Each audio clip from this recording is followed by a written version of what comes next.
Hi, everybody. No lipstick today, sorry. I love y'all, though. I decided to go a little bit natural today. How is everybody doing? I hope you have your beverage of choice and you're getting ready to join me live. I'll wait while people hop on. Today, our stories are going to be about tea. I know. Shock and horror, right? You might say that I really like tea. Um, But, I have a lot of reasons for liking it. I mean, one of the things is that, like I said, it was always a good conversation starter. But I met some of the most interesting and wonderful people over either a cup of coffee or a cup of tea. Tea, just to me, is a more relaxing thing than coffee. Coffee means it's time to get up and go. But with tea, it's a lay back. Let's spend a little time together. Let's talk.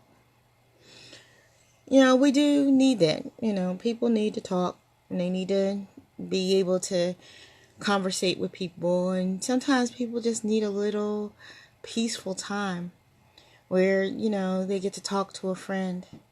That's what our Tea and Stories is about, is to hear stories with a friend, told by a friend.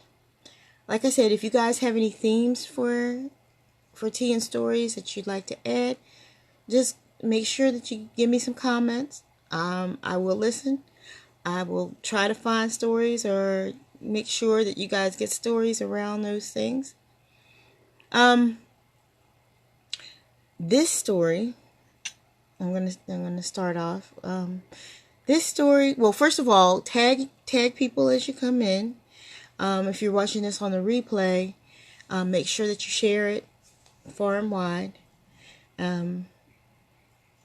Now, I'll go back. The story today is about friendship. Now, a lot of people think that men and women can't be friends. I've heard this debate a lot. Oh, if you have a male friend, there has to be something going on between you. Well, in that case, I'd be really, really tired because I have a whole bunch of male friends. And they are my friends. But better, they are my brother friends. There's a lot of love and respect between them and me. There's a lot of respect that I give them, and there's a lot of respect that they give me back. And I always appreciate that. I appreciate that love and respect that my brother friends give me. I've been blessed not to know too many knuckleheads. I've met a few. But for the most part, the males in my life have been awesome men, young and older. This is called Tea with a Friend. Jody and Simon met every Thursday for almost 20 years and had tea together. Tea and chocolate animal crackers. Now, you might say, chocolate animal crackers? How old were they? Well,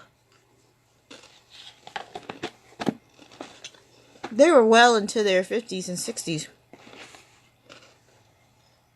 But when they started, they were in their 30s.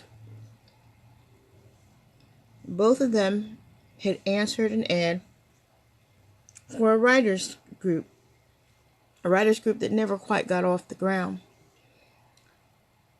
But Jody and Simon, they decided to meet together anyway. They liked that.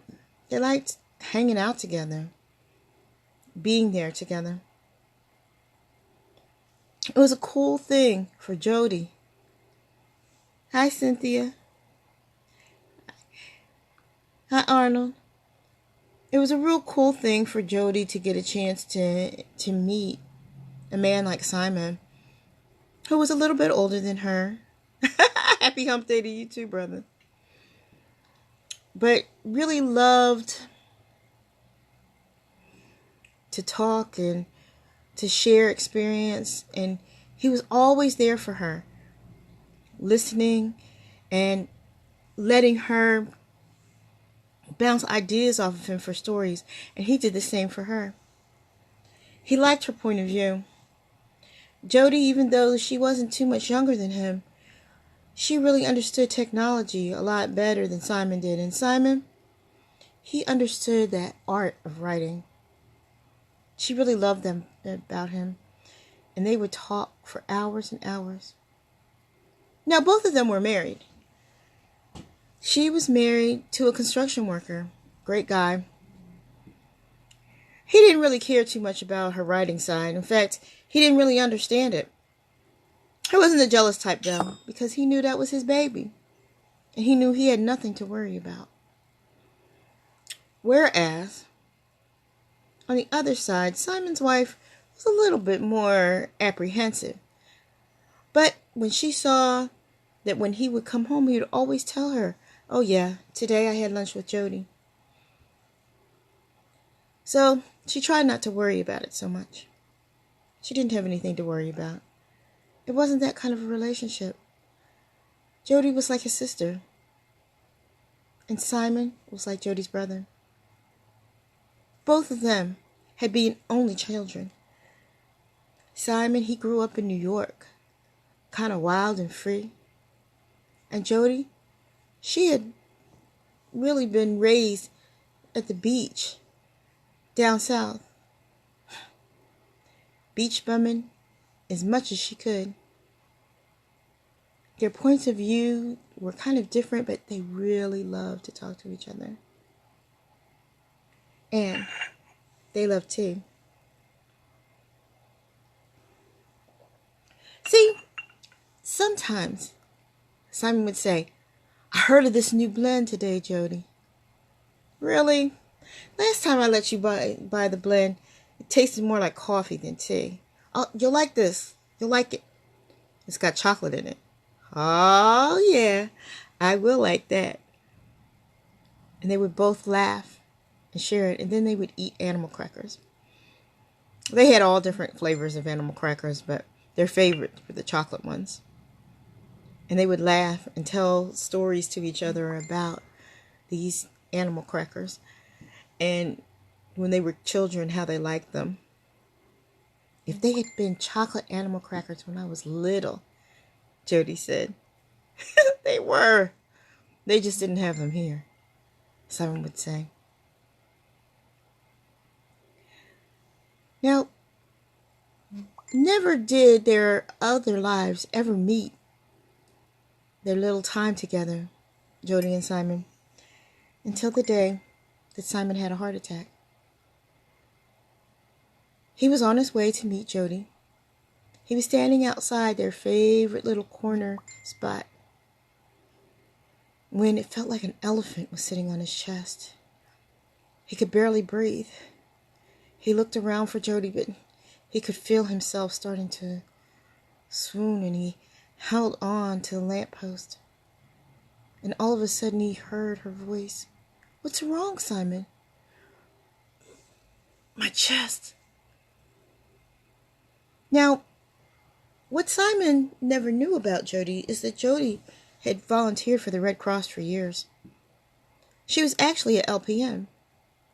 I don't know. They never really talked about those things because they were mostly talking about writing. But she stayed with him. She stayed with him. She talked to him. She called 911. She got him to the hospital. And thanks to Jody, he survived. Jody had taken his cell phone. He had never told her what his code was, but she figured it out from the things that she knew he liked. He was a creature of habit. And so she thought maybe it was his address. And of course it was. She opened the phone and she looked down the contacts and she saw one that said, "Diva wife." And she smiled. And she called Simon's wife. "Who is this?" she said, kind of irritated. "It's Jody, Simon's friend. I was calling you because before our lunch today, I wound up having to take him to the hospital. We're at Central General." She didn't even answer Jody. She dropped the phone and ran to get her coat. Hello? Hello, Jody said. And she realized she must have just gone. While she waited, she called her husband. He had just come off the site, and he said, "Hey, baby girl, why are you calling me this time of the day?" "Simon, I'm at the hospital. He had a heart attack." "What? Your friend?" "Yeah. I mean, I think he's going to be okay. But he was turning blue. Honey, I was so scared." "Do you need me to come?" he said. She bit her lip. She didn't want to seem helpless, but she would give anything for his arms. "Yes, honey. Do you think you could come?" "Sure, I'll be right there."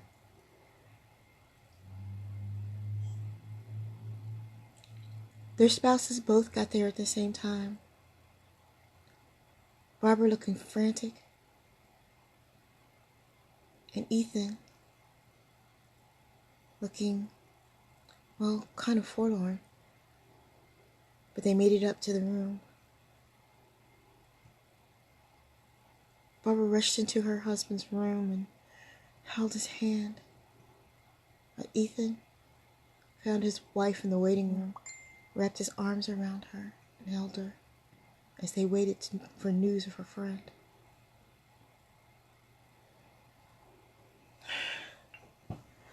"I know it's dumb. I know I shouldn't be so shaken, but why shouldn't you be shaken?" Her husband said, "It's your friend. Come on." Several hours later, they were able to go in the room and say hello to him. Simon looked up at Jody and smiled. He put out his hand and she took it, and he said, "Sis, thank you. You saved my life."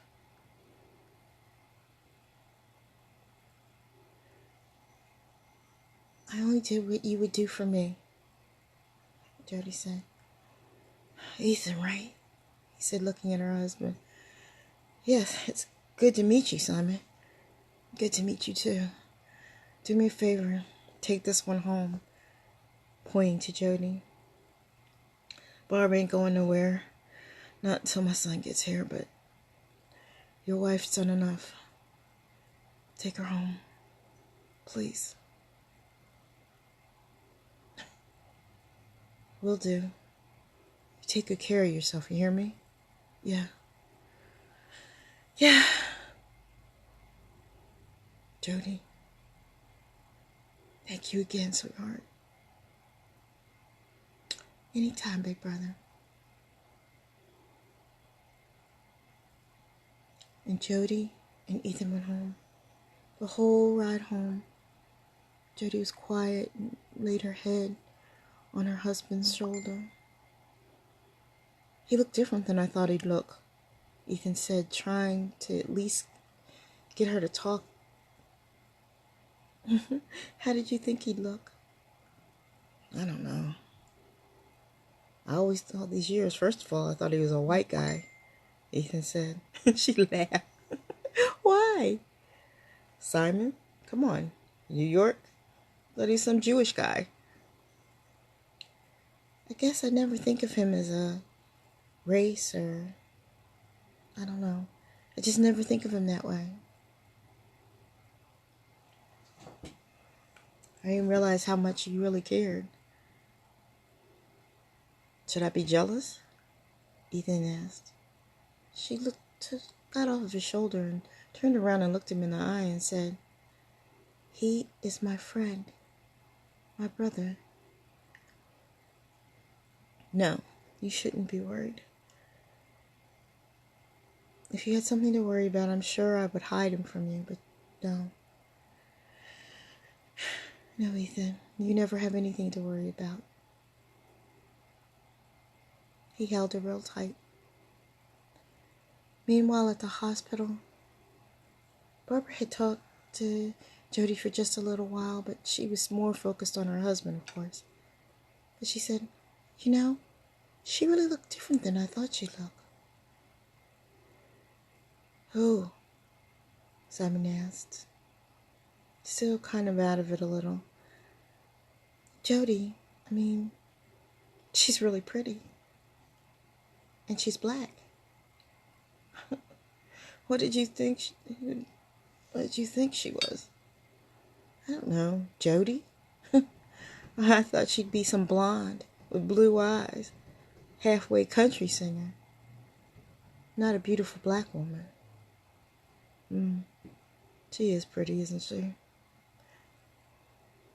But it's not her outside that's beautiful about her. It's her soul. She's my sister. Should I worry? Barbara asked. Simon took a double take and looked at his wife. Barbara, we've been married for 25 years. You ain't got nothing to worry about, ever. No, that's my sister. And you see her there with her love? That's who she loves. Well, I mean, like that anyway. She's my sister friend. And right now, she's my angel.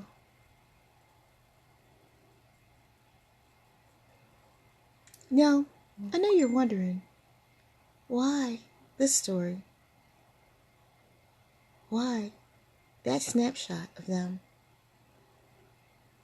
Because Jody and Simon were two people who, if you had seen them on the street, you would never envision them together.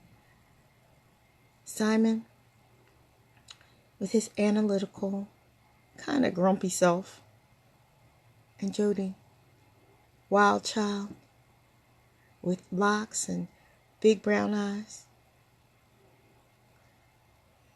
But together, they had a friendship that really was deep and moving. And yes, both of them are still alive. Happily friends. Not in the same city anymore, though. Jody moved back to the Midwest with her Ethan. From what I understand, they're building their own house. Well, back in New York, Simon and his barber have finally retired. Well, he still writes. Who knows? We may even see a novel come out of him soon. And they're still friends. And every Thursday, they all call each other and talk as they share a cup of tea.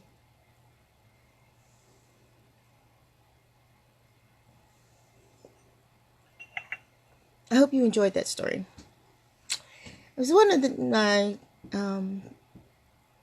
favorite subjects, actually, to talk to sister friends about is about that novel thing about men and women and friendships. But sister friends. A lot of people don't get it with sister friends.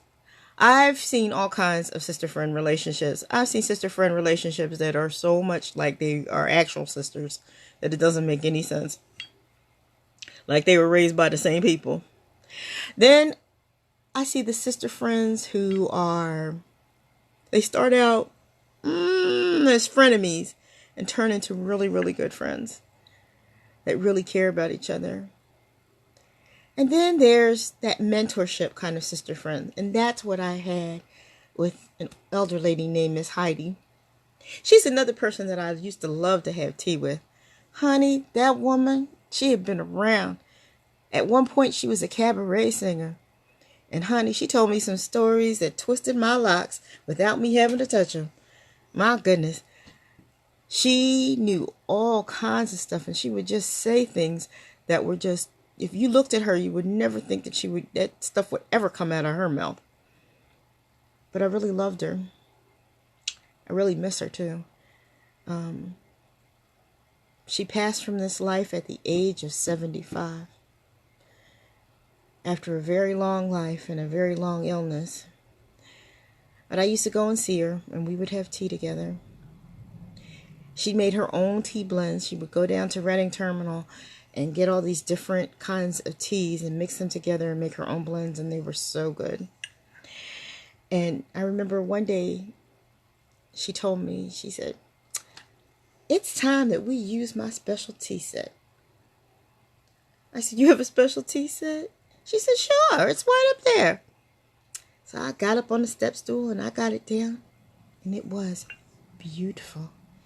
It had tiny little roses in it. It was lovely. And it had everything. It had the thing for the carafe for the milk and a little bowl for sugar. I put sugar in it and some milk, and we sat down and had a proper tea. She even had little cakes. She also liked chocolate animal crackers, just like me. And we would sit there and we would talk and laugh. She would share recipes with me. She would tell me things about life. I remember once I was really sad. My husband and I had an altercation. We weren't talking to each other, and I just felt so lonely and upset. And she looked at me and she said, "You think that you could go all through your life and not disagree about things?" I would tell her, "Yeah, but he's just so stubborn, and instead of him just admitting that he's upset, why does he have to admit that he's upset?"